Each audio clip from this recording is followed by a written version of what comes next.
11वां अध्याय प्रारंभ। अर्जुन ने कहा, हे भगवान, मुझ पर कृपा करके अत्यंत गुप्त अध्यात्म विषयक वचन जो आपने कहे उनसे मेरा मोह दूर हो गया है। हे कमल नेत्र, मैंने जीवों की उत्पत्ति और नाश का कारण और आपका अक्षय महात्म्य आपके मुखारविंद से विस्तार पूर्वक सुना। हे पुरुषोत्तम, आपने जैसा अपना वर्णन किया वह आपका रूप देखने की मेरी इच्छा है। हे योगेश्वर, हे मधुसूदन, आप यदि मुझे उसको देखने योग्य समझें तो आप अपना वह अव्यय रूप मुझे दिखलाइए। श्री भगवान ने कहा, हे पार्थ, नाना प्रकार के नाना वर्णों के और नाना आकार के मेरे शत शत सहस्त्र दिव्य रूपों को देख। हे भारत, तुम वसु, रुद्र अश्विनी कुमार, मरुद्रण और पहले कभी न देखे थे ऐसे आश्चर्य देखो। हे गुणाकेश, चराचर सहित ये जगत देखो तथा और जो कुछ देखना चाहो यहाँ मेरी देह में देख लो, परंतु इन नेत्रों से मुझे देख नहीं सकोगे, इसीलिए मैं तुमको दिव्य नेत्र देता हूँ, उनसे मेरा दिव्य रूप देखो। संजय ने धृतराष्ट्र से कहा कि हे राजन, इस प्रकार श्री कृष्णचंद्र जी ने अर्जुन से कहा और उसको दिव्य दृष्टि देकर अपना अलौकिक रूप दिखाया। इस विश्व रूप के अनेक मुख और अनेक नेत्र थे, उनमें अनेक अद्भुत दृश्य थे। देह पर अनेक सुंदर सुंदर आभूषण तथा आयुधों से सुसज्जित थे। देह पर दिव्य दिव्य वस्त्र थे, दिव्य गंध शरीर पर लगे थे। उस समस्त आश्चर्य में अनंत देव के सब और मुख दिखाई देते थे। आकाश में यदि हजारों सूर्यों की प्रभा एक साथ हों तो उस महात्मा की प्रभा की समानता न कर सकेगी। उस समय अर्जुन ने देवाधिदेव के शरीर में अनेक प्रकार के विमल इस समस्त जगत को एकत्रित देखा। तब अर्जुन आश्चर्य से चकित हो गया, उसका शरीर रोमांचित हो गया। उसने शीश नवाकर हाथ जोड़कर कहा, हे देव, तुम्हारी देह में सब देव भिन्न भिन्न प्राणियों के समुदाय कमलासन पर बैठे हुए, देवताओं के ईश ब्रह्मा संपूर्ण ऋषि और दिव्य सर्पों को मैं देखता हूँ।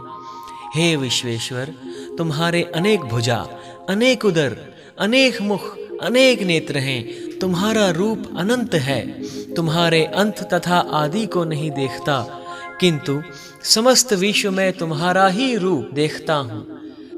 तुमको किरीट युक्त गदा चक्र धारे, चारों ओर से दे दीप्यमान, तेजो राशि सर्वत्र चमकते हुए अग्नि तथा सूर्य की भांति प्रकाशवान दुर्भिक्ष और अपरंपार देख रहा हूँ। मेरे मत से तुम ही ब्रह्म जानने की वस्तु, विश्व के महान आधार, नित्य सनातन धर्म के रक्षक, पुराण पुरुष हो।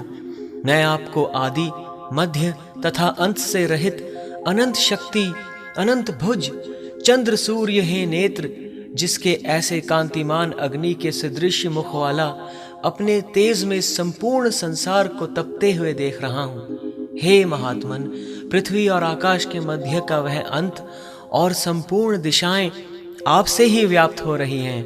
आपका यह अद्भुत और उग्र रूप देख तीनों लोक व्यथित हो रहे हैं। यह देखो, देवताओं के समूह तुम्हारी शरण आ रहे हैं।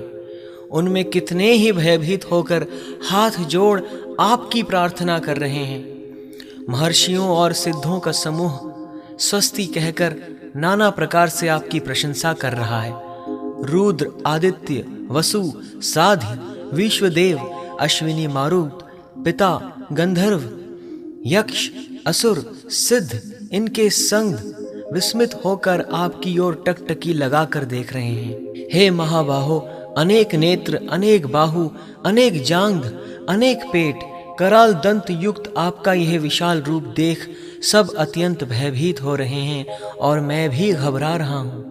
आकाश तक पहुँचे हुए आपके प्रकाशमान अनेक वर्षों से फैलाए हुए मुख से जलने वाले विशाल नेत्र युक्त तुमको देखकर, हे विष्णु, मेरा जी घबरा रहा है। मुझसे धैर्य धरा नहीं जाता और चित्त स्थिर नहीं होता। हे देवेश, हे जगन निवास, इन भयंकर दाढ़ों वाले और कलाग्नि के सदृश आपके मुखों को देखकर मुझे दिशा नहीं सूझती, मैं शांति नहीं पाता। अतएव मुझ पर दया करो। धृतराष्ट्र के दुर्योधनादिक पुत्र अपने साथ अनेक राजाओं सहित और भीष्म, द्रोण और कर्ण तथा हमारी ओर से मुख्य मुख्य योद्धा बड़ी बड़ी दाढ़ों से युक्त विकराल आपके मुख में शीघ्रता से प्रवेश कर रहे हैं, और उसमें कितने लोग आपके दांतों में दबकर ऐसे दिखाई देते हैं मानो उनका शरीर चूर्ण हो गया है। जैसे नदियों की अनेक जलधाराएं जब समुद्र की ओर बहती हैं, वैसे ही ये मनुष्य लोक के वीर आपके प्रज्वलित मुखों में प्रवेश कर रहे हैं। अग्नि में पतंगे जैसे गिरते यह सब लोग भी अपने नाश के लिए आपके मुख में बड़ी तेजी से प्रवेश कर रहे हैं। हे विष्णु, जलते हुए मुखों के चारों ओर से जब वीरों को निगलकर आप जीभ चाट रहे हैं, आपकी तीक्ष्ण प्रभाएं समस्त संसार को तेज से व्याप्त कर तृप्त कर रही हैं। यह भयानक रूपधारी कौन है, यह मुझसे कहो। हे देववर, आपको नमस्कार है। मुझ पर आप प्रसन्न हो। हे जगत कर्ता आदि पुरुष, आपको जानने की मैं इच्छा रखता हूँ, क्योंकि आपकी यह प्रवृत्ति मेरी समझ में नहीं आती। श्री भगवान बोले, संसार का नाश करने वाला मैं उग्रकाल हूँ, समस्त जनों का संहार करने के लिए आया हूँ। तुम्हारे युद्ध ना करने पर भी ये वीर जीवित न रह सकेंगे। अतएव तुम उठो, शत्रुओं का संहार कर यश को लेकर इस समृद्धिशाली राज्य का भोग करो। हे सव्यसाचिन, उनको मैंने पहले ही मार रखा है, तुम केवल निमित्त हो जाओ। मेरे मारे हुए द्रोण, भीष्म, जयद्रथ, कर्ण और अन्य योद्धाओं को मारो। घबराओ मत, युद्ध करो, तुम संग्राम में शत्रुओं को जीतोगे। संजय ने कहा। इस प्रकार श्री कृष्ण जी के वचन सुन मुकुटधारी अर्जुन हाथ जोड़कर कंपित और भयभीत हुए। साष्टांग प्रणाम कर नम्रता पूर्वक बोले, हे ऋषिकेश, आपके गुणगान करने से सब संसार प्रसन्न और प्रेम मग्न हो रहा है। राक्षस डरकर दिशाओं की ओर भागते हैं और सिद्ध पुरुष आपको नमस्कार करते हैं। सो ठीक है, हे महात्मन, हे अनंत, हे देवाधिदेव, हे जगन निवास, आप ब्रह्मा से भी श्रेष्ठ हो। आपको देवता क्यों ना नमस्कार करें। व्यक्त भी आप हो और अव्यक्त भी आप हो, तथा इन दोनों से परे अक्षर भी आप हो। हे अनंत रूप, आप आदि देव हो, विश्व के परम आधार हो, ज्ञाता और जय हो। श्रेष्ठ स्थान आप हो, विश्व का विस्तार करने वाले आप हो। आप वायु, यम, अग्नि, वरुण, चंद्र, ब्रह्मा और ब्रह्मा जी के भी पिता हो। आपको नमस्कार है, और फिर भी बार बार आप ही को नमस्कार है। हे सर्वस्वरूप, आप अनंत वीर्यवान तथा अतुल पराक्रमी हो। आप जगत में व्याप्त हो, इसलिए स्वरूप हो। तुम्हारी महिमा को ना जानकर मैंने तुमको अपना मित्र मानकर हे कृष्ण, हे सखा, ऐसा जो तिरस्कार से कहा सो प्रमाद से अथवा स्नेह से, हे अच्युत, विश्व रूप तुमसे इन बोलों की क्षमा मांगता हूँ, जो कि परिहास से विहार, सोने, बैठने और भोजन के समय अकेले अथवा मित्रों के मध्य में तुम्हारा अपमान किया है। तुम इस स्थावर जंगम रूप लोक के पिता, पूज्य और महान गुरु हो। त्रिलोकी में भी तुम्हारे समान कोई नहीं है। तुमसे अधिक अतुल प्रभाव कहाँ से होगा। इसीलिए हे ईश, तुमको सिर झुकाकर प्रणाम करके यही प्रार्थना करता हूँ कि मुझ पर कृपा करो। हे देव, जैसे पिता पुत्र के, मित्र मित्र के और प्रिय प्रिया के अपराधों को क्षमा करता है, वैसे ही तुम मेरे अपराध को क्षमा करो। हे देव, जो पहले कभी नहीं देखा ऐसा आपका रूप देखकर प्रसन्न हूँ, और भय से मेरा मन व्याकुल है, इसलिए वही पहला रूप मुझको दिखाओ। और हे देवेश, आप प्रसन्न हो जाओ। हे सहस्त्रबाहु, हे दिव्य मूर्ति, मैं फिर आपको वही किरीट, गदा और हाथ में चक्र धारण किए हुए देखना चाहता हूँ। श्री कृष्ण भगवान ने कहा, हे अर्जुन, मैंने प्रसन्न होकर यह तेजोमय अनंत आदि और विश्व रूप अपने योग के प्रभाव से तुमको दिखलाया है, जिसको तुम्हारे अतिरिक्त इससे पहले किसी ने नहीं देखा था। हे पांडवों में श्रेष्ठ, मनुष्य लोक में तुम्हारे सिवाय कोई वेदों के अध्ययन, दान, अग्निहोत्राधिक और घोर तपों को करके भी यह रूप धारण किए मुझको नहीं देख सकता। मेरा ऐसा भयानक रूप देख तुम व्याकुल और मूढ़ ना हो। भय त्याग प्रसन्न चित्त होकर फिर तुम मेरा वही रूप देखो। संजय ने कहा, श्री कृष्ण जी ने फिर अपना चतुर्भुज रूप दिखलाया और सौम्य रूप धारण कर लिया। उस महात्मा ने अर्जुन को, जो भयभीत था, धीरज बंधाया। अर्जुन ने कहा, हे जनार्दन, आपके इस सौम्य दिव्य मंगल रूप को देखकर अब मैं प्रसन्न चित्त हो स्वस्थता को प्राप्त हुआ। श्री कृष्ण जी बोले, हे अर्जुन, मेरा ये विश्व रूप तुमने देखा है, इसका दर्शन संभव नहीं है। देवता भी इस रूप के दर्शन की आकांक्षा करते हैं। हे अर्जुन, जैसे मेरा रूप तुमने देखा है, ऐसे रूप को वेदाध्ययन, तप, दान व यज्ञादिक कर्म द्वारा देखना भी असंभव है। हे अर्जुन, हे परंतप, मेरा जो विश्व रूप है, इसको मनुष्य अनंत भक्ति द्वारा जान सकते हैं और तत्व ज्ञान द्वारा इसमें लीन हो सकते हैं। हे अर्जुन, जो कोई मनुष्य मेरी ही भक्ति के लिए कर्म करते हैं, मुझको ही सर्वोत्तम मानते हैं, मुझ में ही भक्ति रखते हैं, सब सांसारिक सुखों से मुख मोड़ चुके हैं, संपूर्ण प्राणी मात्र से वैर त्याग चुके हैं, वे ही मुझको प्राप्त हो सकते हैं। श्रीमद् भगवद गीता 11वां अध्याय समाप्त।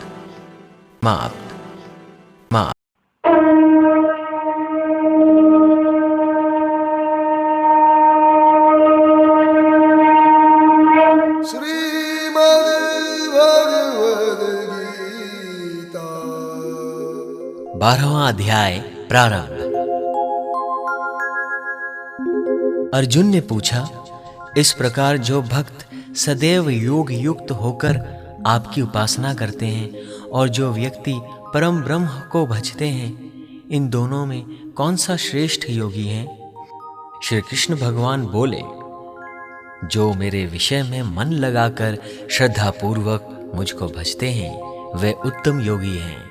परंतु जो इंद्रियों को संयम करके सर्वत्र समह दृष्टि रखने वाले, सब प्राणियों के हित में लगे हुए, अकथनीय, अव्यक्त, सर्वव्यापी, अचिंतनीय, निर्विकार, अचल ध्रुव अक्षर का भजन करते हैं, वे भी मुझे प्राप्त होते हैं।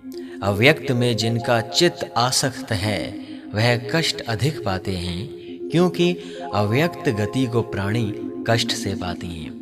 हे पार्थ, जो प्राणी अपने सब कर्मों को अपर्ण करके मेरी शरण में आकर अनन्य भक्ति से मेरा ध्यान करते और पूजते हैं, उन शरण में आए हुए भक्तों को मैं थोड़े समय में ही मृत्यु युक्त संसार से उद्धार कर देता हूँ। मुझ में ही मन रखो, मुझ में ही बुद्धि रखो, तब तुम मुझ ही में निवास करोगे, इसमें कुछ संदेह नहीं।